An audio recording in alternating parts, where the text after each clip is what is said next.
I do want to say a word about this case, this Timothy Busfield, Melissa Gilbert case.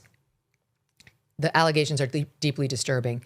And I'm sorry, but I don't smell a money grab here. I don't. I think the two boys are innocent. I think they came forward, and this is not atypical to see them kids who have been abused come forward and first admit a little, only to later admit a lot. And I also think it's interesting that people on the set saw the change in the one boy, that somebody not knowing these boys were making this allegation made an anonymous complaint about him and what she perceived as inappropriate touching of the boys. This is all that he's had two other cases in which not young kids, but a 17-year-old woman and then a 28-year-old woman accused him of, in one case, like physically assaulting her in a movie theater. So desperate was he to get in her pants.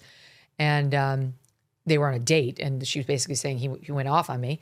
And then another woman, the specifics of which I don't know, the 17-year-old, but he tried to sue a law firm that represented her for defamation. He lost, and a court ordered him to pay that firm $150,000 in their legal fees, and he also was forced to settle with that 17-year-old. So I don't know. I don't know what happened, but here's what I do know.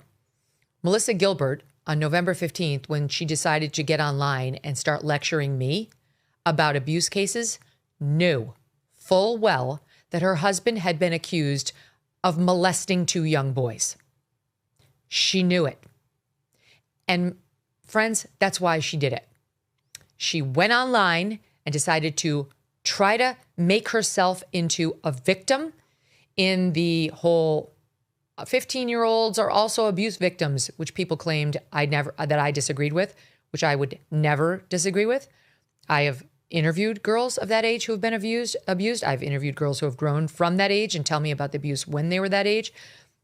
In no world did I ever say that they weren't abuse victims. I was making a distinction between the legal term pedophile and who it encompasses. And that is it. And these fucking loons decided to run some campaign suggesting I didn't think it was a deal for a 15-year-old to get assaulted or abused. Melissa Gilbert jumped on board.